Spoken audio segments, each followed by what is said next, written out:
Hello बच्चों, मैं Rajesh sir आज आपके सामने लेकर आया हूँ बहुत ही इम्पोर्टेंट टॉपिक जो कि क्लास 12th में कोऑर्डिनेशन केमिस्ट्री में है। यानी कि उपसहसंयोजी यौगिकों का जो रसायन है उसमें आपका सबसे इम्पोर्टेंट टॉपिक है ये IUPAC नाम।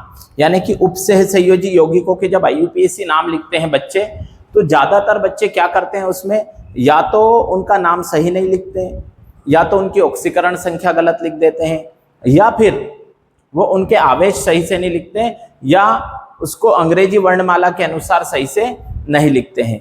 तो अगर हम उपसहसंयोजी यौगिकों के IUPAC नामकरण की बात करते हैं तो हम उनको किस तरह से लिखेंगे वो अपन आज समझेंगे। देखिए, तो सबसे पहले हम कैसे उपसहसंयोजी यौगिकों के IUPAC नामकरण की बात करेंगे। तो कोई उपसहसंयोजी यौगिकों का नामकरण के लिए बेटा कुछ नियम होते हैं, कुछ रूल होते हैं, नियम जो क्या होते हैं। पहला नियम ये बोलूंगा मैं कि किसी भी उपसहसंयोजी यौगिक में अगर धनायन प्लस लिगेंड प्लस ऋणायन जुड़ा रहता है, अगर किसी भी उपसहसंयोजी यौगिक में धनायन है, लिगेंड है और ऋणायन उपस्थित है तो आप किस तरह से उसका नाम लिखेंगे। जैसे मैं यहां पर लिख देता हूं, जैसे मैंने लिख दिया पोटेशियम K4, यहां पर लिखा FeCN6, धनायन, लिगेंड, ऋणायन, और यहां पर आप लिख सकते हो धातु।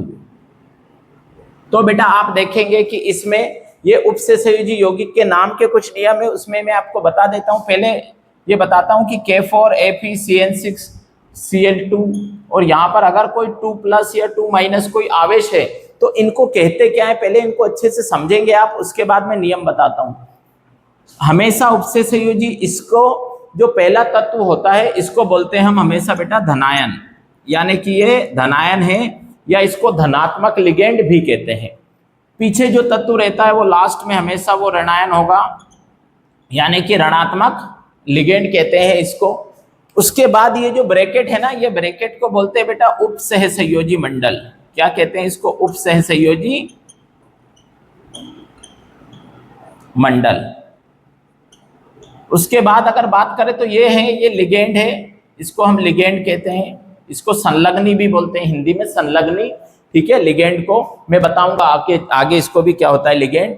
उसके बाद ये ऋणायन हो गया, ये धनायन हो गया, ये आपका धातु हो गया, इसको केंद्रीय धातु भी बोलते हैं उपसहसंयोजी मंडल के बाद। ये जो आपका Fe है ना बेटा, ये इसको केंद्रीय धातु बोलते हैं। क्या बोलते हैं? केंद्रीय धातु।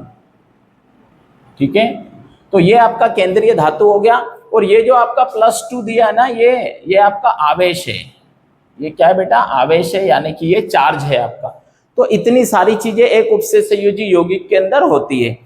अब इनका जो हम सीक्वेंस होता है, किस तरह से हम सीक्वेंस की बात करें। जैसे देखिए, किसी में धनायन है, लिगेंड है, ऋणायन है और धातु है, तो आप देखेंगे ये इतनी सारी चीजें होती है एक उपसहसंयोजी यौगिक में। सबसे पहले आप समझेंगे कि लिगेंड क्या होता है।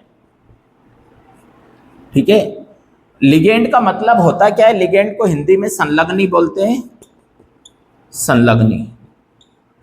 इसका मतलब होता है कि कोई भी ऐसा परमाणु जो कि केंद्रीय धातु के साथ जुड़ा होता है, जो केंद्रीय धातु को क्या करता है, एक इलेक्ट्रॉन युग्म देने की क्षमता रखता है।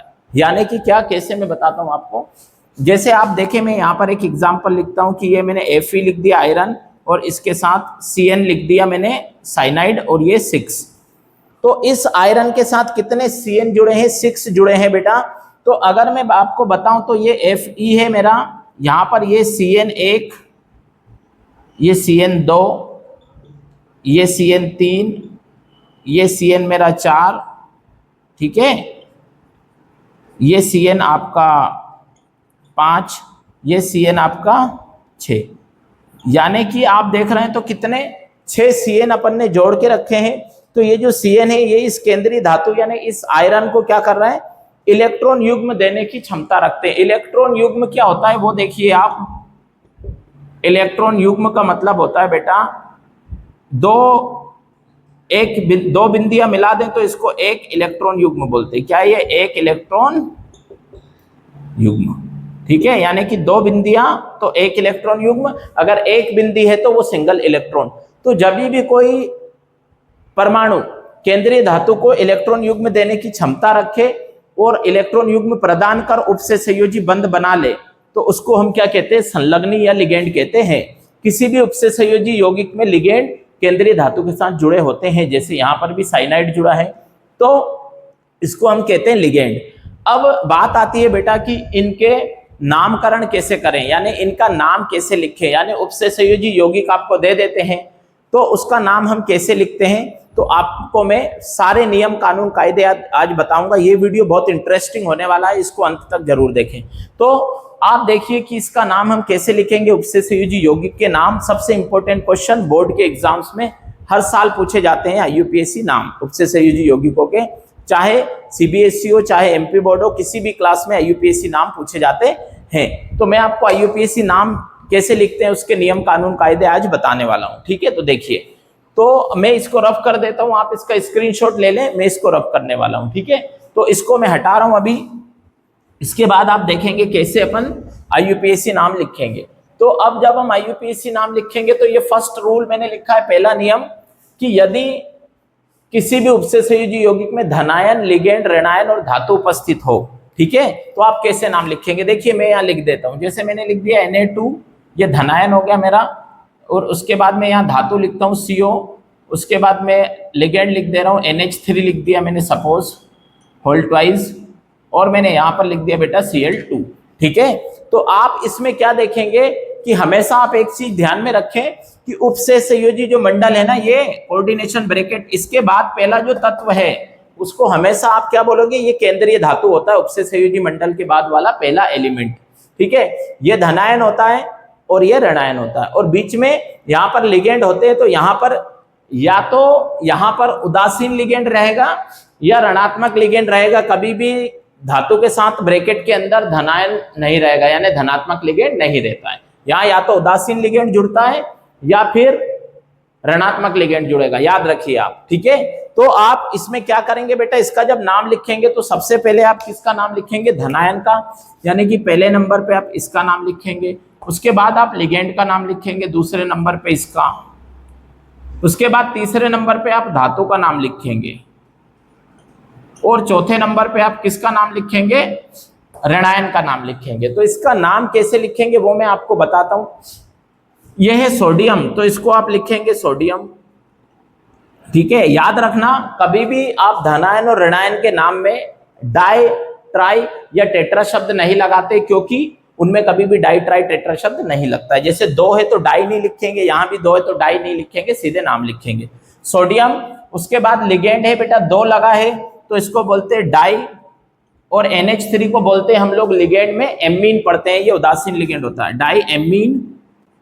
और इसके बाद में अपन लिखेंगे कोबाल्ट, धातु का नाम लिखेंगे तीसरे नंबर पे कोबाल्ट।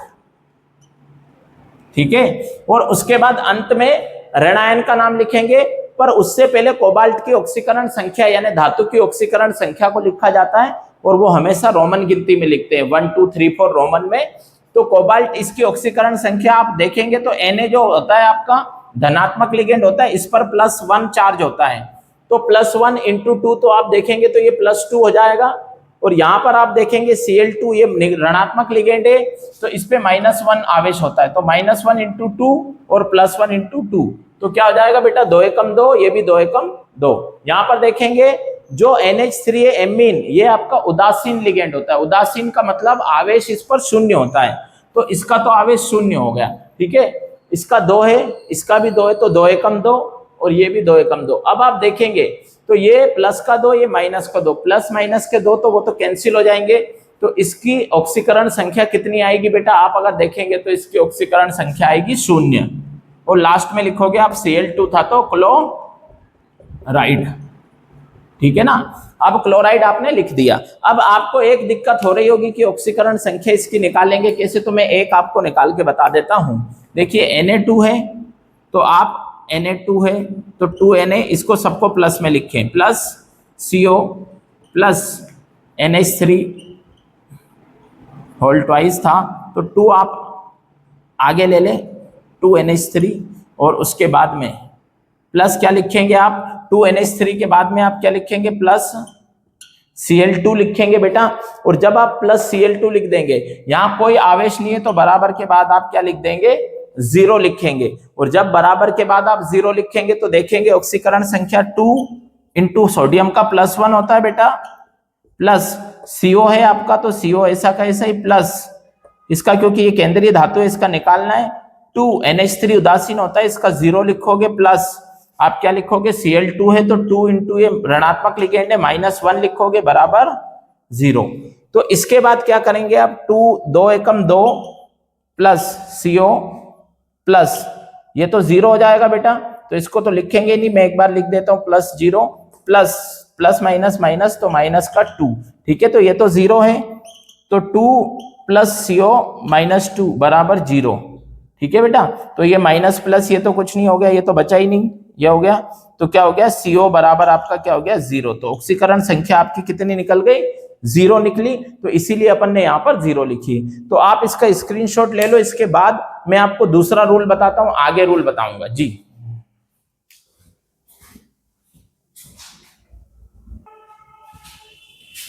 हाँ, तो इसके बाद आपने इसका स्क्रीनशॉट ले लिया होगा। इसके बाद मैं आपको दूसरा नियम बताने जा रहा हूं, दूसरा रूल। तो दूसरा रूल क्या कहता है, ये तो फर्स्ट हो गया। सेकंड हम बात करेंगे बेटा कि अगर कभी आपको कोई कोऑर्डिनेशन कंपाउंड में ऐसा दिखे, कोई भी उपसे संयोजी यौगिक आपको ऐसा दिखाई दे कि जिसमें सिर्फ नियम, दूसरा नियम क्या कहता है, कोई आपको कोऑर्डिनेशन कंपाउंड ऐसा दिखे जिसमें आपके पास क्या है बेटा सिर्फ धातु है, जैसे CO लिखा, NH3 लिखा, होल्टवाइज लिखा और उसके बाद में मैंने लिख दिया SO4, ठीक है।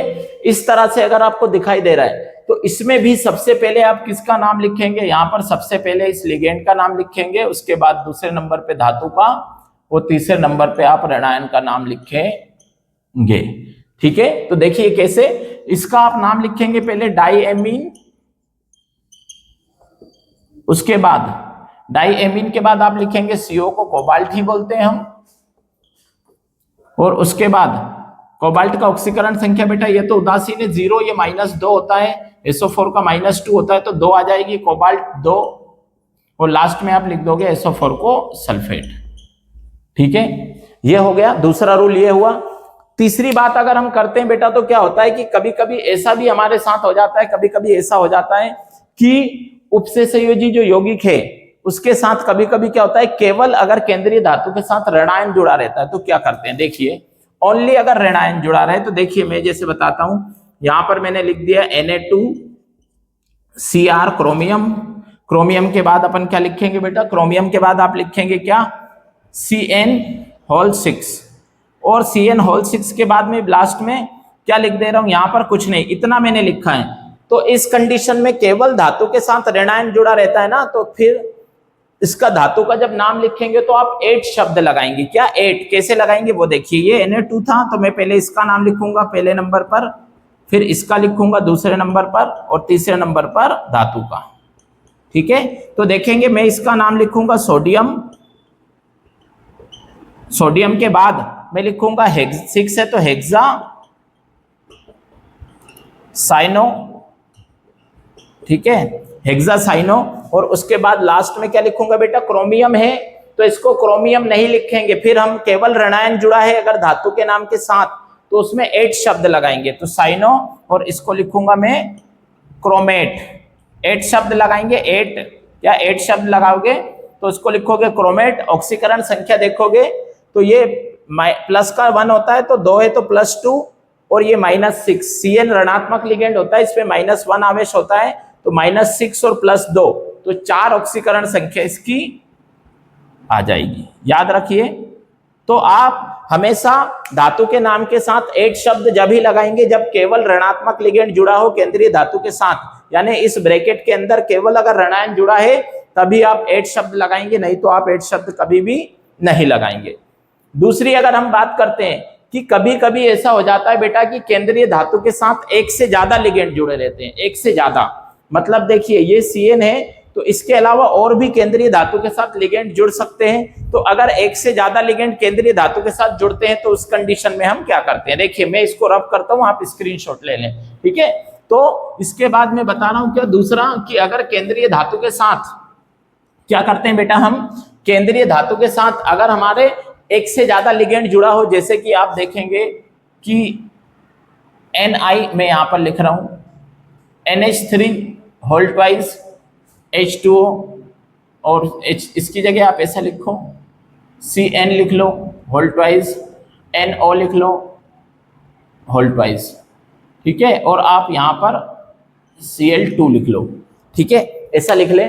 तो अगर आपने क्या देखा यहां पर कि अगर केंद्रीय धातु के साथ एक से ज्यादा लिगेंड जुड़े हुए हैं उपसे संयोजी मंडल के अंदर, तो उस स्थिति में हम क्या करेंगे बेटा, हम हमेशा उस कंडीशन में अंग्रेजी वर्णमाला का उपयोग करेंगे। यानी अंग्रेजी वर्णमाला माने कि अल्फाबेट ABCD का उपयोग करेंगे। तो आप देखेंगे तो ये इसको एमीन बोलते हैं, हम क्या बोलते हैं, एमीन, ठीक है। तो इसको मैं हिंदी में लिख रहा हूं बेटा एमीन, ये ए से शुरू होता है, ठीक है, ए से, और इसको बात करें तो हम इसको बोलते हैं साइनो, ठीक है, ये सी से शुरू होता है, और इसको बोलते हैं बेटा नाइट्रोसिल, क्या बोलते हैं, नाइट्रोसिल। तो ये एन से शुरू होता है, किसका, एन से।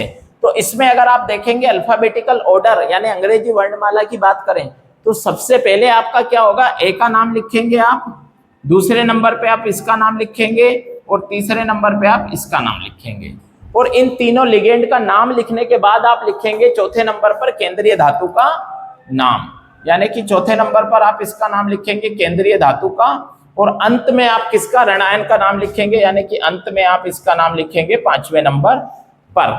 यही नियम होता है। तो देखिए कैसे मैं लिख के बताता हूं आपको। ये पहले एमीन का नाम लिखेंगे।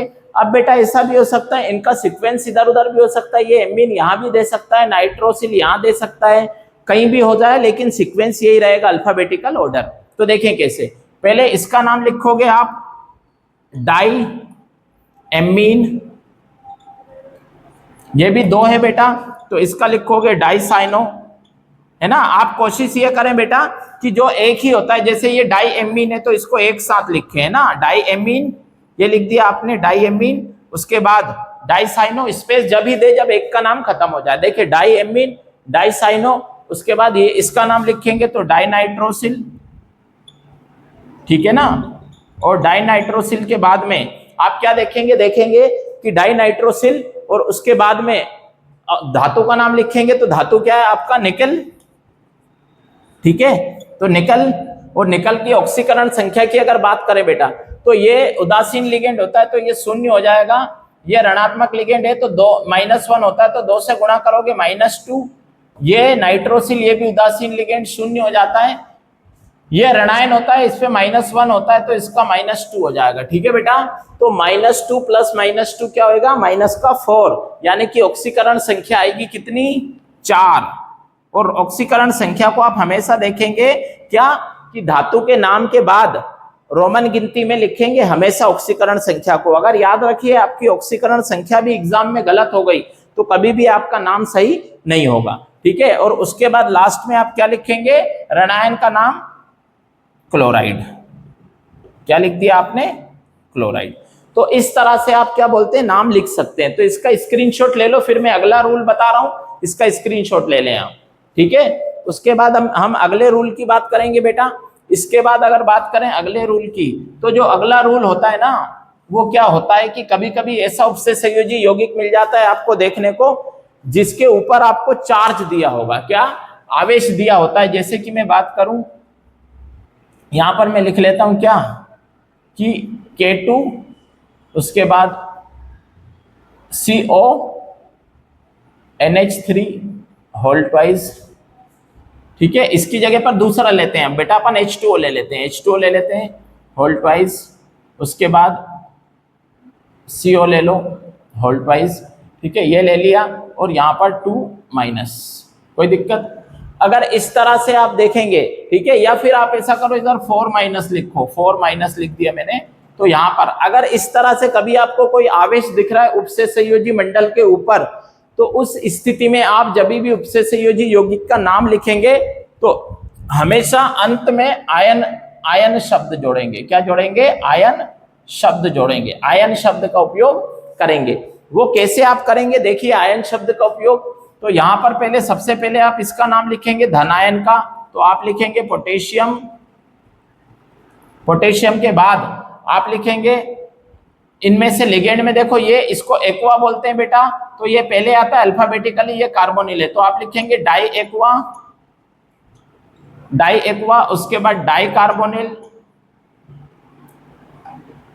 डाई कार्बोनिल, डाई कार्बोनिल के बाद आप क्या बात करेंगे, उसके बाद लिखेंगे धातु का नाम, CO है तो मतलब क्या लिखेंगे आप, कोबाल्ट, कोबाल्ट। ऑक्सीकरण संख्या आप निकाले, इसका +1 होता है तो बेटा ये +2, ये एक्वा ये उदासीन लिगेंड होता है तो इसका 0, ये भी उदासीन लिगेंड होता है कार्बोनिल, इसका 0। अब इधर -4 है तो बराबर के उधर आप लिखेंगे -4। अब अगर आप देखेंगे तो इधर +2 है ऑक्सीकरण संख्या, उधर -4 है, तो +2 को आप बराबर के उधर ले जाएंगे तो ये कितनी हो जाएगी, -2, तो -4 -2 कितना हो जाएगा आपका, -6। तो आप ऑक्सीकरण संख्या लिखेंगे 6 और लास्ट में क्या लिख देंगे आप, ये चार्ज था तो लिख देंगे आयन।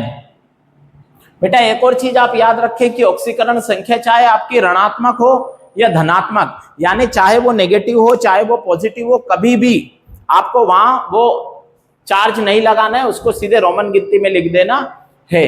तो इस तरह से आप देखेंगे कि आपने नियम पढ़े कैसे, कि किसी भी उपसे संयोजी यौगिक में हम नाम लिख लेंगे, अल्फाबेटिकल ऑर्डर में लिखेंगे, सबसे पहले किसका नाम लिखेंगे, सबसे बाद में किसका नाम लिखेंगे।